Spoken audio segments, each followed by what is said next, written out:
God is good ulit tayo mga kaigsunan, intak na sa kagayon.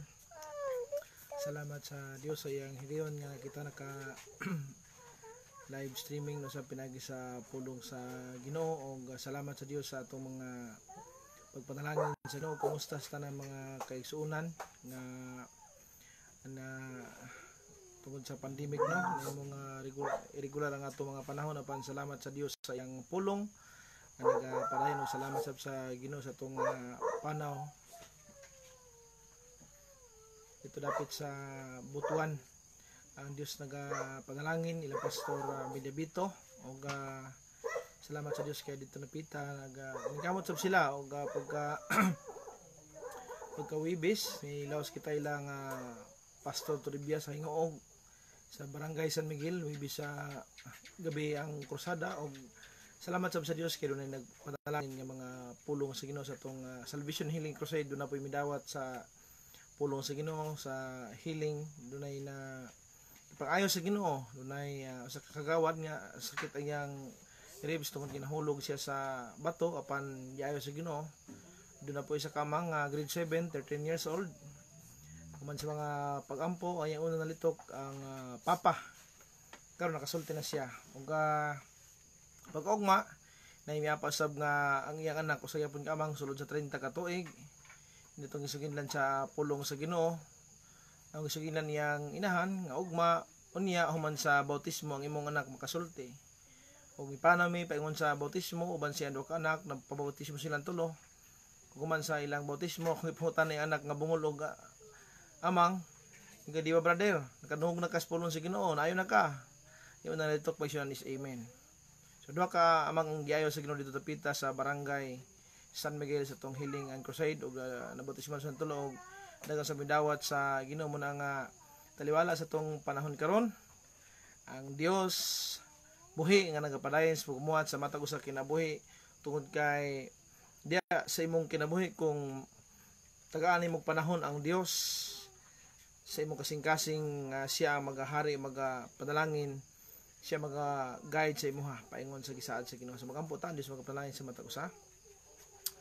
Balaan og gamahanan nga Dios, salamat takna Ginoo. Tugutoy takna Dios imong pulong magapanalangin sa matag usa. Tugutoy takna Ginoo. Panalangin ni matag usa ang was kanimo la kami himuan Ginoo. In Jesus name. Amen og amen.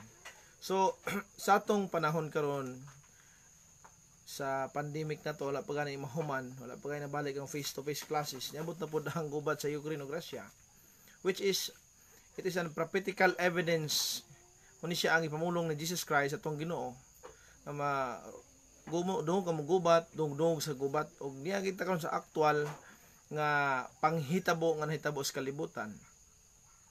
Ug mga kaigsunan, may kalambigitan ang tanan tungod kay ang atong kaluwasan is gitugutan lang sa Ginoo sulod sa hamong panahon. Sumala sa Roma, una kay Biblia, basa sa Roma kapitulo 11, Roma kapitulo 11, versikulo 25. Basi magmakinadmanon kamo diya sa inyong kagulingong pangunahon na abot ko mga igsoon. Inyong masabtan na tanaguan nga mao kini nga ang katig-a sa kabahin sa Israel hangtod sa panahon nga may sulod na ang hingpit kidaghanon sa mga hentil. Tungod sa maayong balita no, ipatig-a sa Dios ang kasing-kasing ni Israel aron makasulod ang hentil, which is kita ang mga nasod outside sa Israel, ginatawag kitag mga hentil. Pero dili tibok Israel ang ipatig-a kundi ang usalang kabahin. But pasabot dili tibok Israel kun tibok pa Israel, wala Israel nga maluwas. Ang usalang kabahin sa mga Israelites ang ipatig-a aron makasulod ang porsyon nga gitagal alang sa mga hentil. Take note, dili tibok Israel ang ipatig-a. Ang usalang kabahin kay dili niya pwede papason ang katawan. Gipasulod lang niya kita, ipagahay ang usa kabahin lamang aron kita makasulod. See? Sa 26. O kunya pagaluson ang tibok Israel ingon sa nisulat, ang maluwas maabot gikan Sion. Pagkahinginlan niya ang pagkadili Dios ng gikan kang Jacob. Ug mao niya kini ang pagigsaad ko uban kanila. Sa diha nga kwaon ko na ang ilang mga sala. Labot sa may balita sila mga kaaway sa Dios alang sa inyong kaayuhan. Take note, labot sa may balita sila nahimong kaaway sa Dios alang sa tong kayuhan. Bot pasabot gi nahimong kaaway sa Dios ang mga Israelitas aron makasulod kita mga hintil. Apan labot sa pagpamili niya alang sa mga pinalangga, alang sa pahinungdan sa ilang mga ginikanan. Apan labot sa pagpamili, sila mga pinalangga, labot sa kasabutan nila silang mga ginikanan. Bot pasabot nga, doon ay kasabutan ang Dios o si Abraham. Apan tungod sa gugma sa Ginoo, gikaluyan kita, ipatig-ang sa kabayan sa Israel, aron kita makasulod.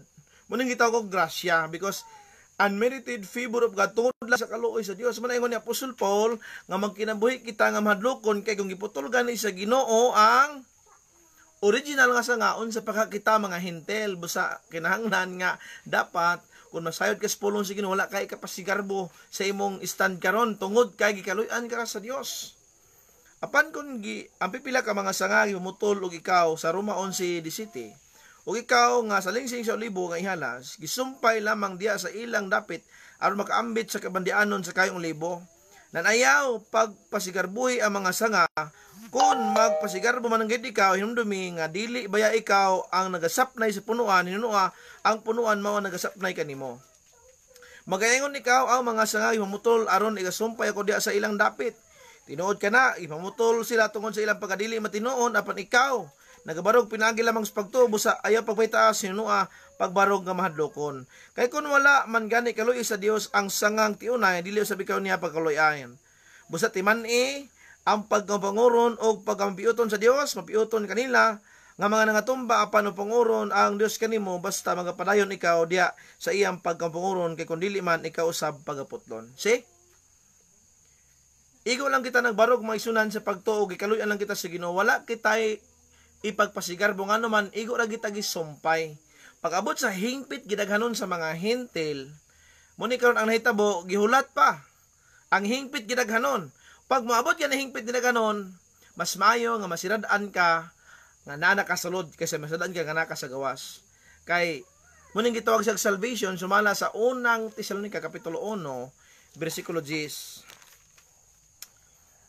O sa pagpaabot sa iyang anak gikan sa langit nga iyang gibanaw gikan sa patay, si Jesus nga mao ang magaluwas kanato gikan sa kapungot nga umalabot. Dunay judgment sa Dios nga malabot dili sa kalibutan. Tungod kay sa dihang mawala na, maabot na hingpit gidaghanon sa hintil, ang church kwaon. Munang gitawag og rapture. There is no word rapture in the Bible. Rapture from the Latin word rapio, equivalent to the Greek word raptizo. Harpaso, which means to quote in, to quote up. So, pagkakwaon nun ng iglesia, ayha ang tribulation.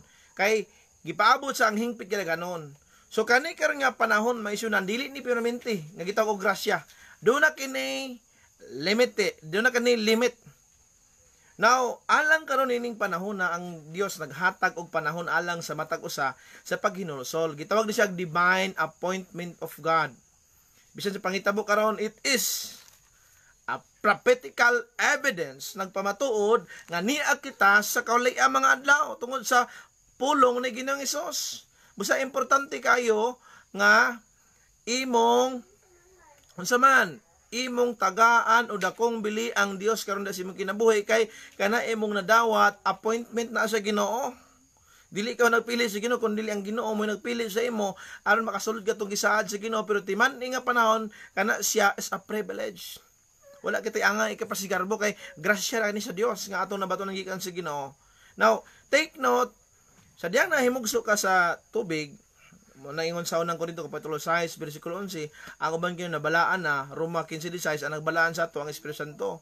Uban kayo nainluan na buhat 22:16 ang naghinlo sa ato bautismo sa tubig pinagiskan ni Jesus. Ang uban sino na matarong na Pilipos 3:9 ang nagmatarong kanato ang pagtuo nato sa ngalan ni Jesus. Bot pasabot nga gikaluy-an ta, gigrasyan ta, pero dili ang ikapasigarbo. Atong panahon karon walay panahon sa pagsibog kay niatas talitapos nga panahon mga higala o mga kaigsuonan ko sa Ginoo. So importante kaayo nga maging pure ang church. Ang church dili mo compromise diri sa sala sa kalibutan. The church would never compromise in this world. The moral and standard of this world, dili pwede ang church mo kanaog go downward.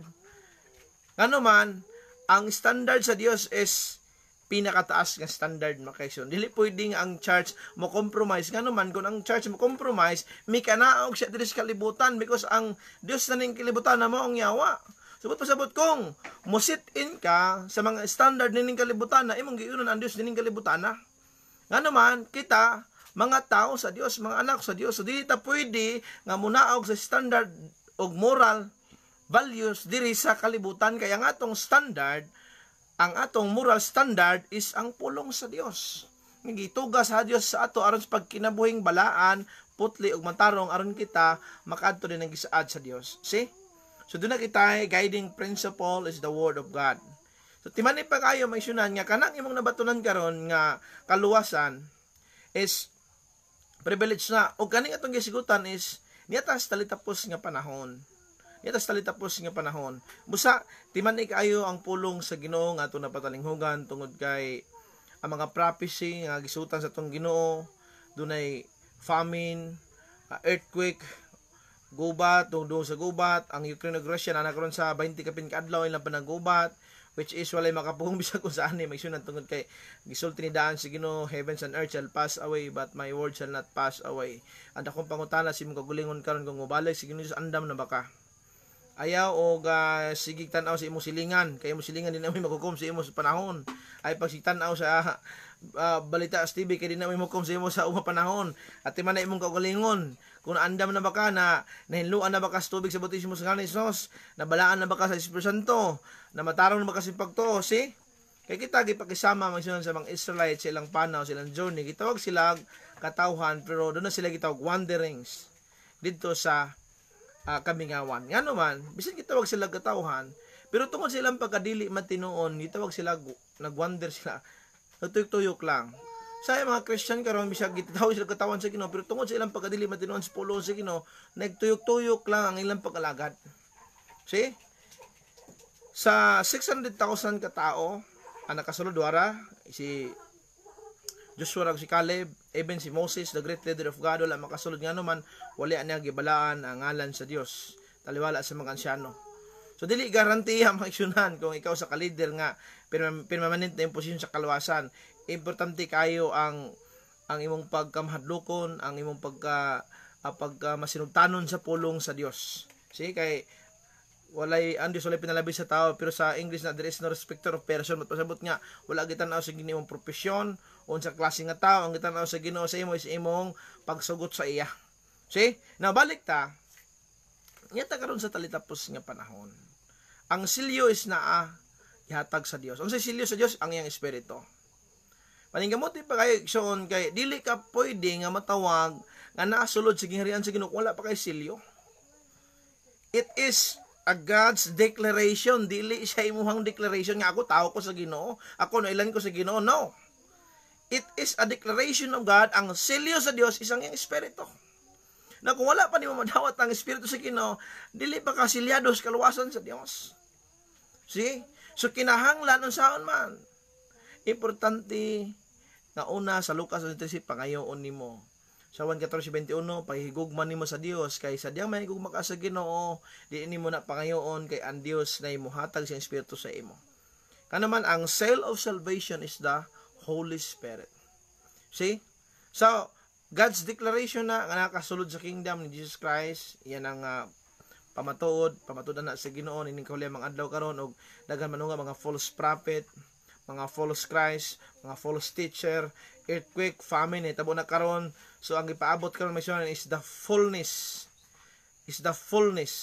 Ang ipaabot karon mission is the fullness sa mga Gentile nga niluwas. O kana siya mao ang trabaho sa church, which is kita na ning kamot. Mao ganina gabi pa mi kauli mission gikan sa crusade dito sa barangay San Miguel, gikan mi sa Butuan, yapit mi sa San Miguel nga siya gamit pa sa Ginoo nga makatabang nga ma-plaster ang blood dito tungod kay dunay dagkong miracle nga gibuhat ang Dios. Dunay daghang duha ka barangay opisyalis, duha ka barangay kagawad, dunay isa ka barangay sekretary, tagang Balatian ug katong isa maigsunan ang nakapahilak sa ako is katong bata nga grade 7 yang edad. Ang grade 7 yang grado niya. 13 years siya. Si kanto dala siya akong gilingan. Sa nag-declare ko sa pulong sige sa pulpit, ako nga-declare nga even nga naminaw ka, naglingkod ka, giaayo ka na sa Dios. kung nagtuo ka kay may sunan dito sa cross sa Kalbaryo, every wound, kada latigo sa Ginoo, it is equivalent for your salvation and for your healing. Kada latigo sa Ginoo siyang likod nga makuha, because sumala sa Isaiah 53:5, by His stripes you are healed. That is a powerful message, the most powerful message sa Ginoo. By His stripes you are healed. Every stripe, kada stripe nga gibutang sa Ginoo siyang lawas, nagrepresenta sa imong healing. Goiter, cancer, kada stripe nga buto representa sa imong kaayuhan. Amen. Kada stripe nga dito sa kaayuhan, the question is, pastor, nga naman ko sakit because wala pa kami to. When you have faith, sadang mituo na ka sa Marcos kapitulo 9 bersikulo 23, kung arang mahimo ang tanang butang, mahimo alang sa nagato. Sa dihang minaog na ko, nagiling na ko, gignan na ko ang babae, sister, kani ba imong anak magasulti? Siya wala pastor, sukad sa pagkahimugso. Akong itunol ang microphone sa iyang anak, hingko, sulti, siya nga ni Sus. Ang iyang unang nalitok mo siya is Papa. Nila ka mabaya to bang sa akon sa ingon niya, pastor, abi na ako kung magampo pa ka, ay makasulti ang akong anak. Hingko, sister, kahibulungan ang Dios nga tong ginaalagaran, kahibulungan ang Dios nga nasa taliwala karon. Apil ako nakahilak ngano man. Wala sa kung una, wala sa kung kasing-kasing, apan pinagi sa Espiritu sa Dios, may naghimo niya to ugaran ang bata nakasulti na. At tungkol din nga panghitabo, at igsoon sa badbingat sa nibataon niya nga giayo si Ginoo, giapas dito sa kampong nga utuan sa barangay Kalagunoy, ug dito gidalaw sab niyang ang bata nga 30 anyos sukad sa pagkahimugso. Sana may request sila nga magpahiling. 30 anyos man, akong gidala dito sa pulong sa Ginoo. O tungod dito sa pulong sa Ginoo, akong isuginlan sa pulong sa Ginoo, maigsunan ang iyang ginikanan. Apan nakita nako siyang kasing-kasing ang pagkamladwaon nako sing gignan, babay. Ang imong anak maayo kun mabautismo ng tubig. Matud pa niya, pastor, magabautismo may nakita nako nga iyang pagtuo aya pamilihok. Baklay mis tubig, humana mo bautismo, gipangutanan nako ang iyang anak nga amang ug bungol, matud pa nako sa iyang anak. Di ba, brother? Giayo na ka sa Dios, ang pinakaunang nilitok is amen. Bot pasabot, nakadangog na siya og diha-diha nawala ang espiritu sa pag-amang pagabungol, sumala sa pamulong sa Ginoo nga makasulti siya human sa bautismo sa tubig. See? Nakita niyo may niya, even until this day, Jesus Christ is the same yesterday, today, and forever. Wala siya mausab ni landong sa pagkabalhin. He is still the commanding general of your lives. Siya pagyapon ang nagkontrola karon sa tibuok kalibutan, nakontrol niya ang tanang butang, ang kamatayon, kinabuhi, bisan pa ang pangitabo ka sa kalibutan, kontrolado. Ayaw ka bala ka igsoon, ayaw ka bala ka hilagala.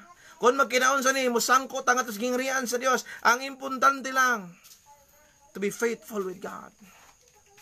Amen.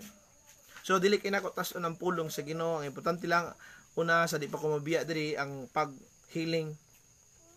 Kung na kay sakit, may sunan, God is touching you. God is healing you through your faith. Tinundom ka dito mi sa Butuan, sa Santa Ana. Santa Ana mi. Doon ay sa kababayan nga mingon, makita lang ko na si tao sa Ginoo maayo siya. Nag-inusara sa siyang balay. Senior citizen man siya, wala siya kauban na sakit siya. Pagkita niya sa alagad sa Ginoo, diha nawala ang iyang sakit. Pag human serbisyo, ako siyang gilamano, ingko na nahin, dili ako nag-ayo sa imo, kundi ang Dios. Pero sa ingon niya, pero pastor, gipadala mo sa Ginoo diri, mga tao mo sa Ginoo. Ingko timan inahe, ako lipon lang, apan ang nag-ayo sa imo, ang Ginoong Dios kay siya atong healer, gikan kaniadto, karon og hangtod sa kangturan.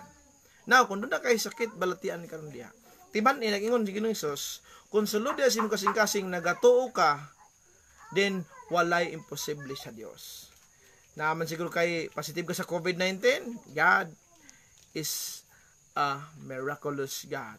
Unsa man ang imong gibati karon, hopeless man ka sa mga problema, sa ako nang gikaingon may sunan ang Dios ni taliwala karon. Makikuni ka sa Ginoo atong healing karon kay matud pa Isaiah 53:5, every stripe nga nadawat sa Ginoo equal na sa imong kayuhan. Ang importante lang ang mosalig ka sa Ginoo ni takna. Now, magampo ta sa imong ginaagian karon nga unsa man ni klase nga problema o unsa man ni klase nga imong gipangay spiritual enlightenment, ang Dios magapanalangin kanimo igsoon. Magampo ta tong pasalamatan ang ngalan sa Ginoo. Balaan o gamhanan nga Dios. Glory, glory, glory to your name. Holy, holy is your name. Lord, sumala simpulong pinagi si mong labod ang tanan ayo. Ang kada stripe ng dawat Ginoo nag-equal Ginoo sa kayuhan sa matag usa pinagis pagtuo. Sa intak na salamat sa imong kayuhan, salamat sa mga spiritual enlightenment, salamat sa kayuhan nga paabot sa matag usa. O intak na sa tapos nga panahon mo balik ka aron kuha nimo ang iglesia nga putli balaan ug uli ka sa Ginoo. Lord, intak na mong ipasalamatan nimo ngan kay walay sama kanimo Ginoo. Sa Ginoo nitak na mong ipasinunggan pasalamatan pinagi sa ngalan ni Jesus. Amen. O amen. Now, misyonan sa dili pa ko via sa pag-broadcast, mangumusta sa kos mga kaisyonan sa Davao, no? Ilang pastor Renato Arcipi, ustibok mga kaisyonan sa Davao, ug diya usab sa atong kaisyonan sa Manila, kang pastor Ronnie Alag, diya dapit sa Zamboanga, ilang pastor Joseph nga Carbaosa, diya dapit ila sa Tacloban, ilang pastor paroko, maupayan aton Dios mga kabuktuan, o diya pa sa Butuan, ilang pastor Bilabito sa Ingog, ato mga kaigsunan, pastor Toribia, tanang mga kaigsunan, o sa tanan, nga mga kaigsunan diya sa Dios, o sa tanang mga kahigalaan. Welcome po sa atong bulaton sa pagpanalangin sa Ginoo, o ginaot nga magasubaybay kamo sa atong bulaton. Doon na tayo coming nga mga bulaton diya sa doon na kita crusade sa